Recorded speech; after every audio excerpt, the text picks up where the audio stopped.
ఆక్సిజన్ని కిలోల చొప్పున కొనుక్కోవాల్సినటువంటి పరిస్థితి వచ్చింది మన భారతదేశంలో. అందులోనూ మన రాజధాని అయినటువంటి ఢిల్లీలో రోజు రోజుకి వాయు కాలుష్యం పెరిగిపోవడంతో అక్కడ ఆక్సిజన్ బార్లను ఏర్పాటు చేయాలని ప్రభుత్వం కొన్ని చర్యలు చేపడుతున్నటువంటి నేపథ్యంలో అసలు ఢిల్లీకి ఈ పరిస్థితి ఎందుకు వచ్చింది, అక్కడ కిలోల చొప్పున ఆక్సిజన్ ఎందుకు కొంటున్నారు, అక్కడ ఆక్సిజన్ బార్లను ఎందుకు ఏర్పాటు చేస్తున్నారు, ఈ ఆక్సిజన్ బార్ల వల్ల ఎటువంటి ఉపయోగాలు ఉన్నాయి అనేది మనం విశ్లేషణ చేసుకుందాం. ప్రస్తుతం మనతో పాటున్నారు ప్రముఖ సినీ క్రిటిక్ దాసరి విజ్ఞాన్ గారితో మాట్లాడదాం. విజ్ఞాన్ గారు నమస్తే అండి. నమస్తే. విజ్ఞాన్ గారు, ఢిల్లీలో వాయు కాలుష్యం పెరిగిపోవడంతో ఆక్సిజన్ బార్లను అయితే అక్కడ ఏర్పాటు చేయాలని ప్రభుత్వం భావిస్తూ ఉంది. ఈ ఆక్సిజన్ బార్ల వల్ల ఉపయోగం ఏంటి, అసలు ఈ ఆక్సిజన్ బార్ పెట్టాల్సినటువంటి పరిస్థితి ఢిల్లీకి ఎందుకు వచ్చింది? ఢిల్లీలో రోజుకి వాయు కాలుష్యం పెరిగిపోతుంది. ఎలా ఉందంటే ఓ 10 నిమిషాలు నువ్వు అక్కడ ఉన్నావు అంటే 49 సిగరెట్లు కాలుస్తున్నంత వాయు కాలుష్యాన్ని నువ్వు పీలుస్తున్నావు.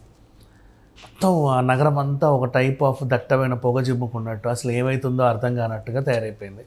తీరా చూస్తే మనకి దేశ రాజధాని, అఫ్కోర్స్ అన్ని ప్రభుత్వ కార్యాలయాలన్నీ మెయిన్వన్నీ అక్కడే ఉన్నాయి. సో ఇప్పుడు ఏం జరిగింది, ఇంకా కాలుష్యాన్ని నివారించడానికి నిజానికి 2019లోనే ఈ ఆక్సిజన్ బార్లు వచ్చాయి. ఎంత నువ్వు 15 మినిట్స్ గాలి పీల్చుకోవాలంటే 300 రూపీస్, 299. మనకేంటి ఇప్పుడు మనం మాల్స్కి వెళ్తే ఈ టెంపరీ మసాజ్ చైర్లు ఉంటాయి చూడు, 15 నిమిషాలు అలా కూర్చుంటే 200, 300 ఇస్తాం. అలా అక్కడ 15 నిమిషాలు మాల్స్లో కానీ అక్కడిక్కడ ఆక్సిజన్ బార్స్. నువ్వు సరదా మాల్కి వెళ్ళి కాసేపు షాపింగ్ చేసావా, ఈ ఆక్సిజన్ బార్కి వెళ్ళి అక్కడ పావు గంట ఉండి అది పీల్చుకోవాలి.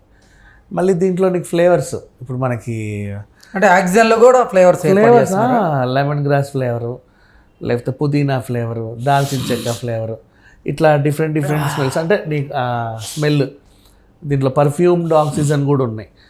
అంటే వచ్చాయి అక్కడ వాయు కాలుష్యాన్ని నివారించుకోవడానికి. అసలు ఆక్సిజన్ లేదు, కొనుక్కుంటున్నారు వాళ్ళు. ఇది పరిస్థితి. చూస్తేనేమో దేశ రాజధాని.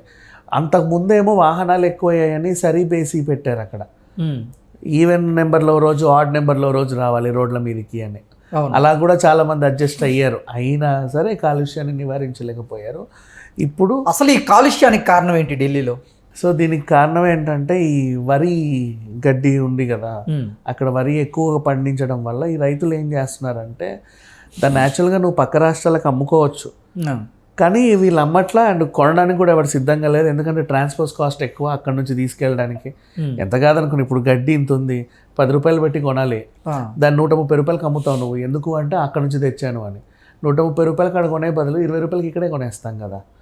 ఆ రకంగా ఎవరు కొనరు. దాన్ని అక్కడ పెట్టుకోలేక, అమ్మలేక, ఏం చేసుకోవాలో తెలియక అఫ్కోర్స్ దాన్ని అంతా పిప్పి అయితే చేస్తున్నారు. దాని లాస్ట్కి ఏం చేస్తున్నారు, అట్టలట్టలుగా చేసేసి తగలబెట్టేస్తున్నారు. ఓకే, ఇదంతా పైకి వెళ్ళి అదొకటి. మళ్ళీ ఈ వాహనాలు నువ్వు సరి బేసి అంకెల్లాగా నువ్వు రోడ్డు మీదకి వచ్చినా సరే దీని నుంచి వచ్చే కాలుష్యం. సో ఇటు ఇది అటు. మనకంటే రోడ్డు మీద ఆర్టీఓ వాళ్ళది ఉంటాయి, పొల్యూషన్ చెక్ బండ్లు. మనకి ఇక్కడ నుంచి కూడా పొల్యూషన్ బండి చెక్ కనిపిస్తూ ఉంటుంది, ఎందుకంటే మనకు అంత కొంత గొప్ప అంత క్లియర్ ఉంది. అక్కడ అట్లా లేదు, అసలు ఆ బండ్లు ఏడున్నాయి కూడా కనబడవు. ఓకే, అసలు ఉండాల్సిన అవసరం కూడా లేదు, ఎందుకంటే మొత్తం అంతా కాలుష్యమే నిండిపోయి ఉంది బేసికలీ. సో ఇది జరిగింది. ఇప్పుడు ఆక్సిజన్ బార్స్ అందుబాటులోకి వచ్చాయి. ఎవరైనా సరే ఫ్యామిలీ ప్రకారం, ఇప్పుడు నువ్వు ఎక్కడికైనా వెళ్తున్నావు అంటే మేము సినిమాకి వెళ్తున్నామండి అని చెప్తావు, మేము ఇట్లా షికార్కి వెళ్తున్నాం, మేము వండర్లా పోతున్నాం అని చెప్తావు, మేము ఆక్సిజన్ బార్కి వెళ్తున్నామండి అని చెప్పి కుటుంబంతో సహా వెళ్ళే వాళ్ళు ఉన్నారు. వాళ్ళ పిల్లలు. ప్రభుత్వం కూడా ఏదో చర్యలు చేపట్టేలాగుంది. ప్రభుత్వ చర్యలు అంటే ఇప్పుడు వీళ్ళు డిమాండ్ చేస్తున్నారు. ఇప్పుడు ప్రైవేట్ బార్స్ వచ్చాయి, వాటికి బాగా గిరాకు ఉంది. అదే అదనంగా వాళ్ళు ఎక్కువ ఛార్జ్ చేస్తున్నారు. దీంట్లో కూడా ప్రభుత్వానికి సంబంధించి ప్రభుత్వ ఆక్సిజన్ సెంటర్లు ఉంటే ఫ్రీ కదా, అది ప్రభుత్వం బాధ్యత, ఫ్రీయే, ఛార్జ్ చేయడానికి ఉండదు.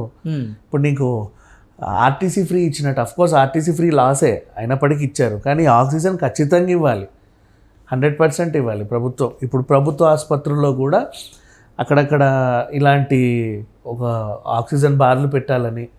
నెక్స్ట్ ప్రతి కాలనీ కానీ కూడళ్ళు ఉంటాయి కదా, ప్రధాన కూడళ్ళకి అక్కడక్కడ ఇప్పుడు మనకి ఏటీఎం సెంటర్లు ఉన్నట్టుగా ఇవి పెట్టాలని చాలామంది డిమాండ్ చేస్తున్నారు. ఇట్లా ఉంది. ఒకప్పుడు కరోనా టైంలో మనం చూసాము ఆక్సిజన్ బిజినెస్. దొరకకుండా మన చాలా ఇది సేమ్ ఇప్పుడు అట్లాంటి విపత్తుకరమైన పరిస్థితి ఢిల్లీకి వచ్చింది. సో ఇప్పుడు ఇన్ని ఉన్నాయి కాబట్టి చాలామంది విశ్లేషించుకునేది ఏంటంటే ఖచ్చితంగా అందరూ ఢిల్లీకే వెళ్ళాలిగా. ఇప్పుడు పార్లమెంట్ మీటింగ్లకని మళ్ళీ కొత్తది కట్టారు మొన్నే, ఖచ్చితంగా వెళ్ళాలి. దేశానికి ఇంకో రాజధాని అవసరం అనే దగ్గరకు వచ్చారు. ఎందుకంటే ఎంత అత్యవసర పరిస్థితుల్లో ఎంపీలు ఇక్కడ నుంచి వెళ్ళినా నువ్వు ఇక్కడ నుంచి ఫ్లైట్ టైంకే దిగుతావు, అక్కడ నువ్వు టైంకి పార్లమెంట్కి పోవాలి కదా. ఇప్పటికే కొంత ప్రచారం కూడా నడుస్తూ ఉంది, దేశ రెండవ రాజధానిగా అమరావతి కాబోతోంది అంటూ కొన్ని వార్తలు వస్తున్న నేపథ్యంలో ఏంటి నిజంగా భారతీయ జనతా పార్టీ పెద్దలు కూడా దేశ రెండవ రాజధానిగా అమరావతిని చేయాలి అని వాళ్ళు ఏదైనా ప్లాన్లో ఉన్నారా? ఎందుకంటే హైదరాబాద్లోను, బెంగళూరులోను, అలాగే ఇప్పుడు ఢిల్లీలోను, ముంబైలోను పొల్యూషన్ పెరిగినటువంటి నేపథ్యంలో ఇప్పుడు కొత్తగా ఏర్పాటు కాబోతున్నటువంటి అమరావతి దేశ రెండవ రాజధాని అయితే బాగుండు అంటూ ఇప్పుడు భారతీయ జనతా పార్టీ పెద్దలు భావిస్తున్నారా? ఆ రకంగా ఏర్పాట్లు చేస్తున్నారంటే ఏం చెప్తారు? ఆంధ్రాకున్న అడ్వాంటేజ్ అదే బేసికల్లీ, పచ్చదనం, పచ్చని పొలాలు, ఇవన్నీ ఆంధ్రాకి ఉన్న వరం చెప్పాలి అంటే. బీచ్లు ఉన్నాయి, బీచ్లు ఉన్నా కూడా ఆంధ్రాకు ఇంకో అడ్వాంటేజ్. ఇప్పుడు నువ్వు చెన్నైకి వెళ్తే నీకు హ్యూమిడిటీ వస్తుంది, అతుక్కుంటుంది మొత్తం ఇలా ఇలా ఇలా. ఆంధ్ర బీచ్లు అవి ఉండవు, ప్రశాంతంగానే వెళ్ళి వస్తావు. నువ్వు వైజాగ్లో కానీ ఎక్కడైనా చూస్తుండే చీరాల, బాపట్ల సైడ్ హ్యూమిడిటీలో ఉండవు, నెల్లూరు సైడ్ ఇవన్నీ కూడా. అండ్ గ్రీనరీ ఎక్కువ. అండ్ ఆల్రెడీ ఉన్న నగరాల్లో రాజధానిని సెకండ్ ఆప్షన్ ఎంచుకుంటే ఆల్రెడీ ఈ నగరాలు కూడా ఇంచుమించు ఢిల్లీ స్టేజ్కి కొంచెం ఆమడ దూరంలో ఉన్నాయి అంతే. మళ్ళీ వీటిని అవేవో చేసినట్టు ఉంటుంది. సో చక్కగా నది పారుతుంది, చుట్టుపక్కలంతా పచ్చదనం ఉంది.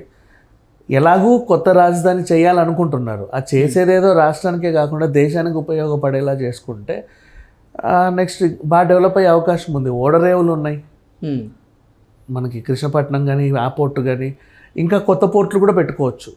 ఓడరేవులు ఉన్నాయి, నీకు సముద్రం నుంచి వచ్చే బిజినెస్ పుష్కలం. ఇప్పుడు నేషనల్ హైవేస్ చాలా బాగా డెవలప్ అవుతున్నాయి ఆంధ్రాలో. ఇక్కడ నుంచి అటు మహారాష్ట్రకి వెళ్ళే రోడ్డు అయినా, నెక్స్ట్ అటు బెంగళూరు వెళ్ళే రోడ్డు అయినా బాగా డెవలప్ అవుతున్నాయి. సో రోడ్ ట్రాన్స్పోర్ట్ బాగుంది, పచ్చదనం పుష్కలంగా ఉంది. అంటే కనీసం ఇప్పుడు నువ్వు రాజధాని పెడితే ఇంకో 100 ఏళ్ళైనా సరే నీకు కాలుష్యం లేదు అనేలాగా ఉంది ఆ నగరం మొత్తం. సో ఖచ్చితంగా ఈ ఆప్షన్ అయితే పరిగణలోకి తీసుకోవచ్చు. ఓకే, వాళ్ళు అనుకుంటే, ఇన్ కేస్ ఒకవేళ ఎవరైనా సరే, ఈ బీజేపీ వాళ్ళైనా సరే ఇంకెవరైనా సరే వాళ్ళు అనుకుంటే, చొరవ తీసుకుంటే, దీన్ని కనుక చేస్తే ఇటు స్టేట్ డెవలప్ అవుతుంది త్వరగా. ఎందుకంటే స్టేట్కి కూడా నిధులు కావాలి, సెంట్రల్కి కూడా అవసరం పడుతుంది ఒక ఆప్షనల్గా. అన్ని విధాలుగా బాగుంటుంది. అండ్ ఇంకోటి ఇంకా పెద్ద అడ్వాంటేజ్, ఆంధ్రాలో 5 ఎయిర్పోర్ట్లు ఉన్నాయి. మిగతా రాష్ట్రాలకి లేని అడ్వాంటేజ్ అదొకటి. 5 ఎయిర్పోర్ట్లు ఉన్నాయి, అంటే ప్రతి 100 కిలోమీటర్లకి నీకు ఒక ఎయిర్పోర్ట్ ఉంది. అది కూడా ఒక అడిషనల్ అడ్వాంటేజ్. రవాణా సౌకర్యం బాగానే ఉంటుంది, రోడ్లు బాగానే ఉన్నాయి. సో దాన్ని చేస్తే కనుక ఇన్ కేసు ఒకవేళ ఈ అడ్వాంటేజ్ ఉండే అవకాశం ఉంది. పైగా ఢిల్లీ పొల్యూషన్ కూడా తగ్గే అవకాశం ఉంది. ఓకే ఓకే అండి, థ్యాంక్ యూ సో మచ్.